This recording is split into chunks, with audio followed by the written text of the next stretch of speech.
Всем привет! В этом видео я хочу рассказать вкратце про терминологию и достижения прошлой эры в Honkai Impact. Солиум – металлический композит из нанороботов, предназначенный для изоляции энергии Honkai.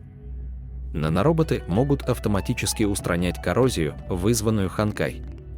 Он может хранить огромное количество информации, подобно компьютерной базе данных, а также обладает высокой пластичностью и может быть сформирован в причудливые формы. Использовался людьми предыдущей эпохи и был обнаружен людьми нынешней эпохи в различных местах, в том числе на Луне. ИХОР – Intrachromosomal Honkai gene repeats. Аббревиатура для внутрихромосомных повторов генов Honkai. Модифицированные гены Honkai, связанные с человеком для создания Ментис.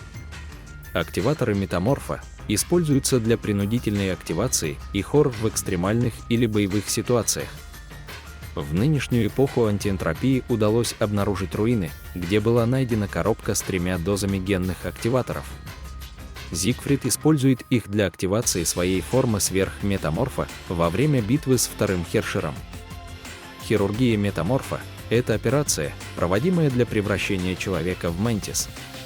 Подготовка метаморфа – это еще один процесс, направленный на пробуждение ИХОР, чтобы снизить количество случаев неудачной операции с помощью ключа господства. После успешного пробуждения ИХОР базовая форма ключа господства может превратиться в другое оружие. Хуа была первой и пока единственная известная с таким случаем, когда с его помощью удалось активировать форму сверхметаморф. Хуа смогла успешно передать эту подготовку 9 людям в нынешнюю эпоху, но в живых остался только один. Мантис – сокращение от Massively augmented neotech integrated soldiers. Или же массово дополненные неотехнологические интегрированные солдаты. Также называются воины слияния. В рамках проекта «Солдат» люди были генетически усилены путем слияния модифицированных генов Honkai под названием метаморф ИХОР. Это рискованный процесс, который может привести к смерти человека из-за несовместимости, к болезни Honkai, превращающей его в зомби, а в случае успеха – к различным побочным эффектам. Сверхметаморф – это понятие было введено Мёбиус. Скорее всего, это относится к частичной трансформации Ментис, в результате которой он приобретает физические черты, схожие со зверями Honkai. Первый известный случай такого превращения произошел с Космой, когда он подсознательно активировал его в состоянии гнева из-за смерти, а то по вине Кевина во время их боя с 9-м Хершером. Хуа смогла активировать эту способность во время подготовки к метаморфу. Кевин активировал эту форму, чтобы заморозить суд Шамаша во время поединка с Су. В нынешнюю эпоху Зигфрид смог использовать эту силу во время пробуждения стигматов и еще раз, чтобы победить Сирен. Активная реакция Honkai, когда Мантис переступает черту и полностью принимает силу зверя Honkai, с которым он был ассимилирован, он превращается в зверя, подобного своему зверю Honkai. Все Ментис подвержены инстинкту поддаться его силе и поэтому активно подавляют его. Мёбиус впервые активировала его во время 10-го извержения. Кевин говорил, что если он когда-нибудь примет эту форму, то наступит конец света. Элизия вызвала первое превращение Эден. Эден, казалось, полностью контролировала свою активную реакцию Honkai. Косма, благодаря своим генам Вишну, оставался в этой форме неопределенно долгое время в результате перегрузки метаморфа. Неизвестно, действительно ли Су проявил эту форму, чтобы остановить Мёбиус.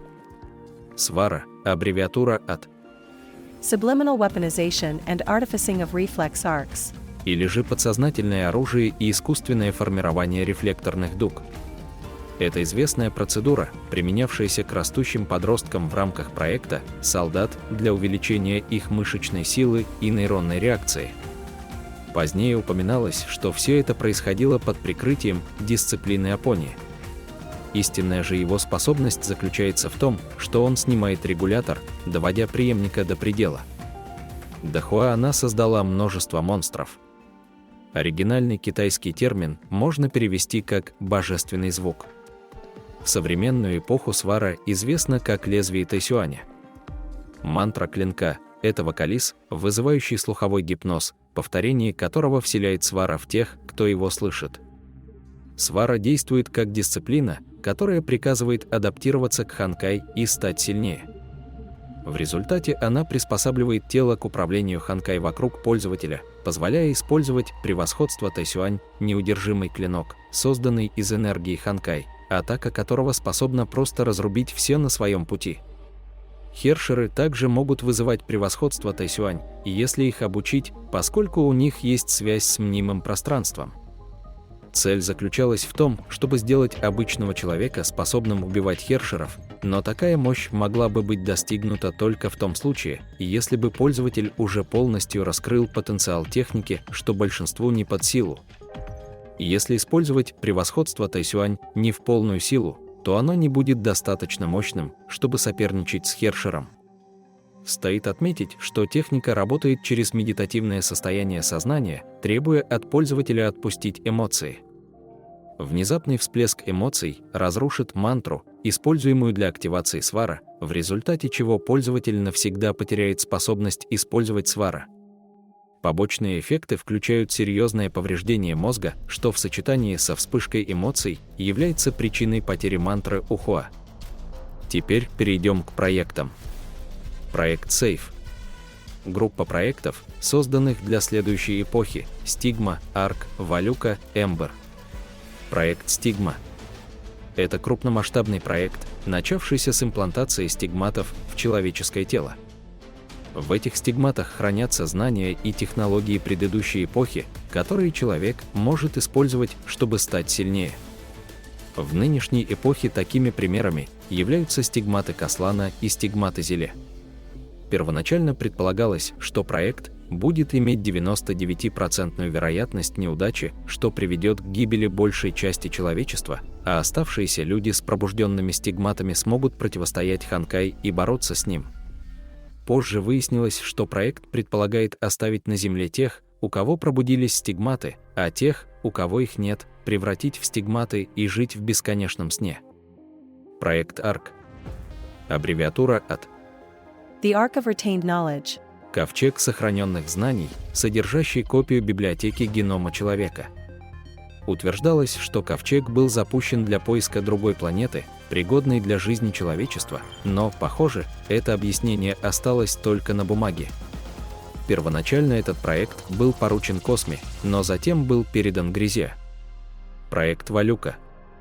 Этот проект направлен на анализ многочисленных вселенных в пределах семени Сумеру с целью найти мир, в котором ханкай будет побежден. Однако, по словам Су, такого мира не существует. Су было поручено выполнить этот проект. Проект Эмбер, аббревиатура от The Emergency Mass Backup, Evacuation, and Revival Plan. План экстренного массового резервирования, эвакуации и возрождения. Этот проект направлен на передачу знаний и технологий выжившим людям, которые будут восстанавливать цивилизацию. Изначально этот проект был поручен Эден, но она передала его Хуа, а Фукси и Нува, ученые-близнецы, стали помогать ей в нынешнюю эпоху. Однако из-за появления зверя ханкай-класса суждение Чиоу этот проект был остановлен. Другие проекты. Проект Солдат. Когда организация обнаружила, что седьмой хершер слишком силен против любого нормального человека, доктор Мэй инициировала этот проект, чтобы улучшить людей путем слияния человеческого тела с генами зверей ханкай. Солдаты, созданные в рамках этого проекта, впоследствии стали называться Ментис. Проект «Божественный ключ». Этот проект представляет собой серию оружия, созданного в предыдущую эпоху из ядер хершера и солиума. Это оружие способно использовать силу соответствующего хершера.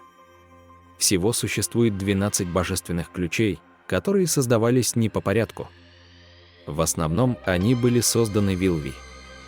Проект Химера.